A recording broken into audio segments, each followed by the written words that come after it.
সাইরেনের শব্দে আবারও প্রকম্পিত ইসরায়েল। নিরাপদ আশ্রয়ের খোঁজে দিকবিদিক ছুটছে ইহুদিরা। হামাসের অপারেশন আল আকসা ফ্লাডের বর্ষপূর্তি উপলক্ষে ইসরায়েলের আকাশে আবারও মিসাইল ও রকেটের বৃষ্টি।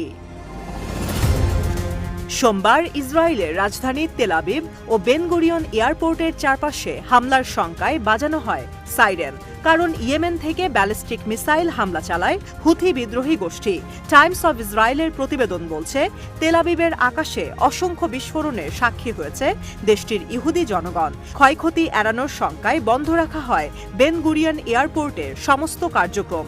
এমনকি পরিস্থিতি স্বাভাবিক না হওয়া পর্যন্ত অনেক বিমানই অবতরণের অনুমতি পাচ্ছিল না।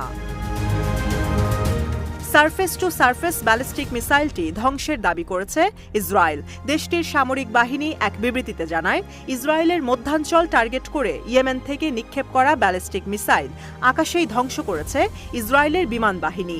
এক্ষেত্রে ব্যবহার করা হয়েছে arrow long range missile defence system. বিশেষ এই আকাশ প্রতিরক্ষা ব্যবস্থা তৈরি করা হয়েছে বায়ুমণ্ডলের বাইরে থাকা অবস্থায় ব্যালিস্টিক মিসাইল ধ্বংসের জন্য। মিসাইল ধ্বংসের পরেও ধ্বংসাবশেষ আঘাতের শঙ্কায় সাইরেনের মাধ্যমে 2 লাখের বেশি নাগরিককে নিরাপদ স্থানে আশ্রয় নির্দেশ দেয় কর্তৃপক্ষ। তবে কারা এই মিসাইল ছুঁড়েছে সে বিষয়ে কোনো তথ্য উল্লেখ করা হয়নি বিবৃতিতে।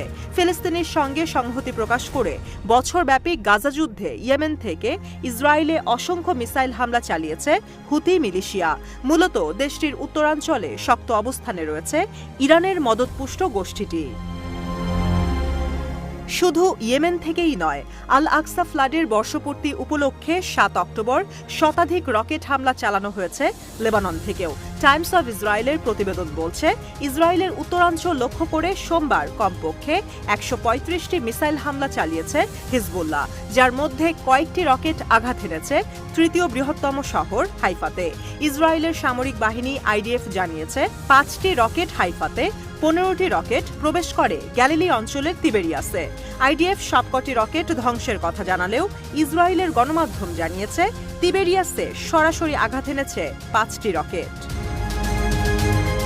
এছাড়াও পূর্বাঞ্চল থেকে ইসরায়েলের রিশন রেজিয়ন ও পালমাচিম এলাকায় 2টি ড্রোন হামলা চালিয়েছে হামাস। 7 অক্টোবরের দিনটিকে স্মরণীয় করে রাখতে সকালে গাজার খান ইউনিস থেকে তেল আবিবে ছোড়া হয় রকেট। হামাসের এই হামলায় আহত হন কমপক্ষে 4 জন অবৈধ বসতি স্থাপনকারী।